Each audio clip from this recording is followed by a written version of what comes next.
I love Castlevania. I've played through most of the games, even the bad ones, multiple times. A lot of the lore and the characters are very memorable, even though the premise is silly, right? Like, this Dracula, every time he just continues to be resurrected over and over again. I say all this to say that Castlevania is one of my favorite franchises when it comes to games. So when Netflix came out and they said they were doing a Castlevania show, like an animated show, I had high doubts, but also high hopes. And every single season that came out was an absolute banger. I know some people weren't a big fan of some of the slight changes in characters, even down to the art style, because back in the day, the old Castlevania games had more of an old-timey, how do I explain this? You see this? They look like this. You see that? They now look like that. They kind of anime-ified them a little bit, and this isn't really new. They've been doing this since, I believe, Rondo of Blood. So let's talk about why Castlevania was so successful in my eyes. The animation was fantastic. A lot of work went into it. A lot of detail was present. Everything that happened on screen was for a reason. Everything that was said was to serve the narrative or serve the characters. There were a few things, like few characters that were from other games that didn't necessarily line up with the game that this was taking place in, but they seamlessly made it all make sense and it interwove into each other. For instance, what I'm talking about here, this story is basically focused on Castlevania 3 Dracula's Curse. There are some characters from Castlevania,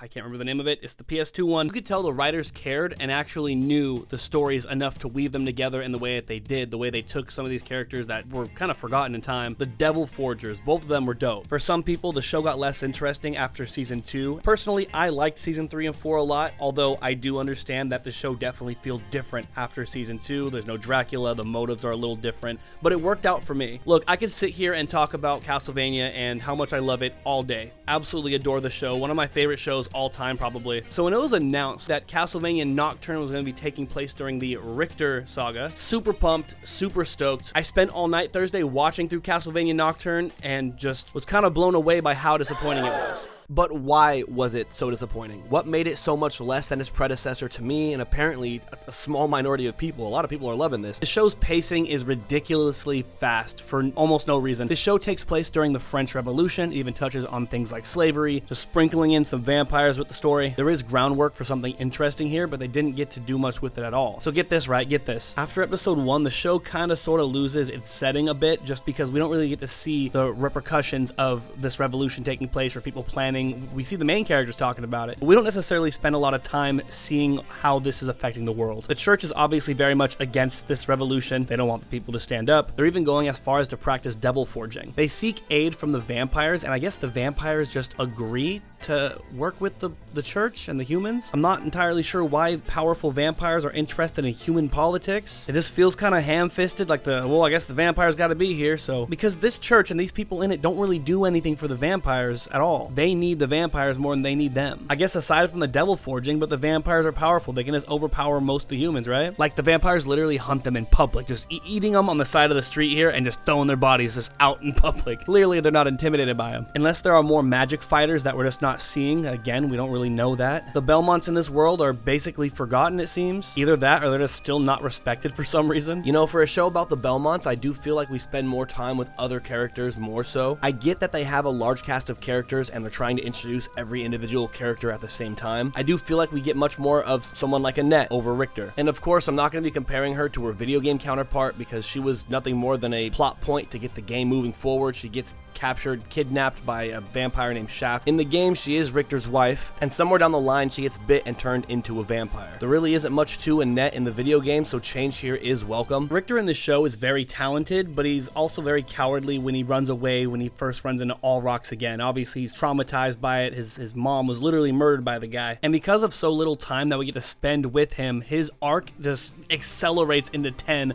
right afterwards. I guess he just stopped practicing magic after his mom passed away. Episode 5 is what feels the most rushed to me because he was being held down by vampires. He just pulls out some magic out of nowhere. The music is amazing. The music cues that happen in this show are amazing, especially here. But this is just another example of pacing problems. I don't really feel any connection to what's happening to these characters because everything's just moving at such a high pace speed. We do get to meet another Belmont. His name is Juiced. I've always pronounced it Just when I was playing the game. He plays practically no role here. It's kind of weird. He's like this washed up vampire hunter. You'd think that Richter would get some kind of guidance from him, right? Not really. They cook like a pork chop by the water and then they get attacked and then goodbye. Richter did not know about Juice's existence at all. He thought he was dead. This was like a lie and a secret that was held for years. And I don't understand why was that something Richter couldn't know. It just feels like some kind of forced excuse. It didn't make much sense to me. This episode 5, so many things are just so coincidental and things just happen. It's kind of funny. Annette goes into town to get information and just so happens to stumble across two things. Our main villains discussing their plan, and then a vampire that she's familiar with from her past. And while these vampires are just talking, strolling down the graveyard and just talking about their plan, you do learn a few things about Olrox here, but the point still stands. At the same time, this vampire is attacking a boy. Olrox and Drolta just, I guess, don't hear the commotion going on. They just barely left the graveyard when stuff started going down. Annette just so happens to come across the vampire that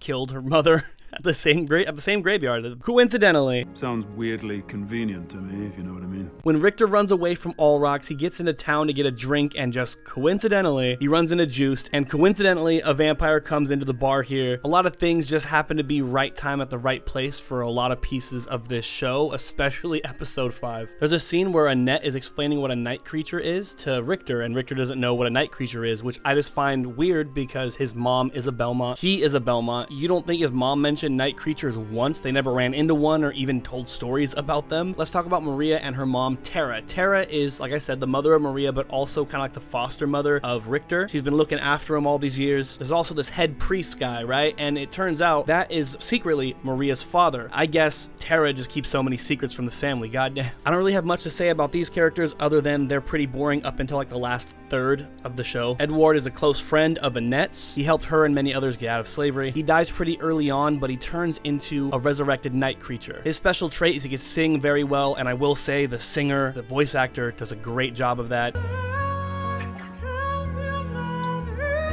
Definitely one of the more interesting characters, especially when he turns into a night creature. Just like we saw in the original Castlevania show, some night creatures are able to still hold on to their old selves. When Annette notices that this night creature might be Edward, they end up going to the basement, to the prison. The reason why this demon version of Edward is held in the prison is because the priest recognizes that he's not exactly acting like a regular night creature. He's not really following orders or commands the way he's supposed to be. So when Annette finds him down in the prison, he refuses to go. He feels like he has a duty down there. And so the reason I'm interested in his story is because he starts rounding up the night creatures and helps them remember, kind of think for themselves. This right here has a lot of potential to be even more interesting. This did catch my attention. Olrox is sort of a badass. In the beginning of the show, it shows Richter when he was young with his mom, and then I guess his mom killed somebody that was very close to Olrox, so he comes and he basically kills her. He explains this to Richter and even lets him live. Olrox kind of seems like a little bit of the opposite of Dracula, where Dracula threw a fit and killed everybody. He wanted all humans dead because of what they did to his wife. Olrox was just like, hey yo, look, you can come back for me someday and you're gonna die. I killed your mom, but go ahead and get going. He was just trying to get his own personal revenge and no one else had to get killed in the crossfire. A little bit of a fun fact for those who don't know, Olrox was actually a secret boss fight in Symphony of the Night. He didn't have much lore or anything. He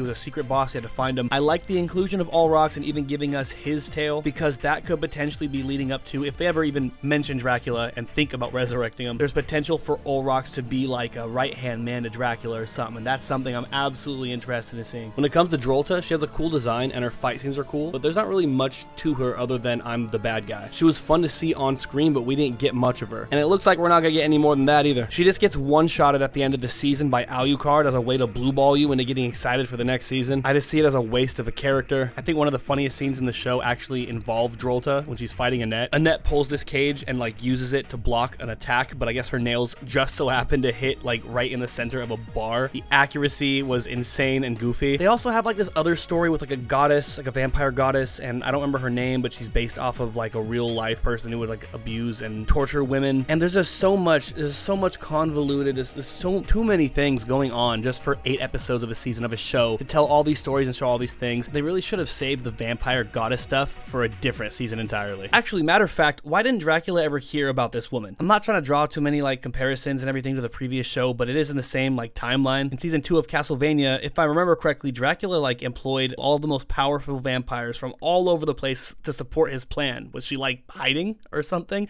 Are we not going to get that explained? So I just looked it up, and she's actually supposed to be Dracula's niece. Or are we just not going to include that in the show? All of these retcons, so many retcons in fact, that I'm not even sure if they're still going to stick to the source material at all. At the end of the day, what my problems boil down to is bad pacing and bad writing. And I understand retconning some of the source material or even ignoring it so you could fit other stuff in the story. They did that in the last show. But this time around, they kicked it into overdrive, and it's a little questionable as to where they're taking it. I am happy for people that enjoy the show, and I am happy for people that get excited at seeing some kind of representation. All I'm saying is, can we ask for just better writing at the very least? I'm starting to really feel the effects of this writer strike going on right now. Extremely cramped and convoluted. This whole thing, man. I don't really know how to explain it, but this kind of feels like less of a Castlevania story and more of a bunch of writers writing something that they were interested in, and then their employers saying, nah, you gotta fit that into our IP. We have this IP still. We're making money off this IP. So I guess it's kind of hard to blame who's at fault for how it went this way, since unfortunately, I hate to admit it, but it doesn't necessarily feel like Castlevania at this point. I don't think there was a single night creature in this show that even represented any of the bosses or anything from the games, even though I could understand why there's so many misrepresentations of characters from the original source material that it's kind of concerning. Dracula's name was only mentioned once. As a matter of fact, for a show called Castlevania, I don't think there's a single castle in this show either. This last problem is a problem with even the original show. For some reason, these creators don't want to use the original Castlevania music. Either that or they just don't have the rights to them somehow. There may be a total of 2 or 3 songs that are from the games out of so far 5 seasons. That's all from me today, man. You know, I'm super disappointed and all, but we did have 4 very solid seasons, and I think that's fine. Let me know how you feel about Nocturne down below, and as always, be sure to like and subscribe if you want more content. I do it sometimes. Have a good one. Happy Halloween.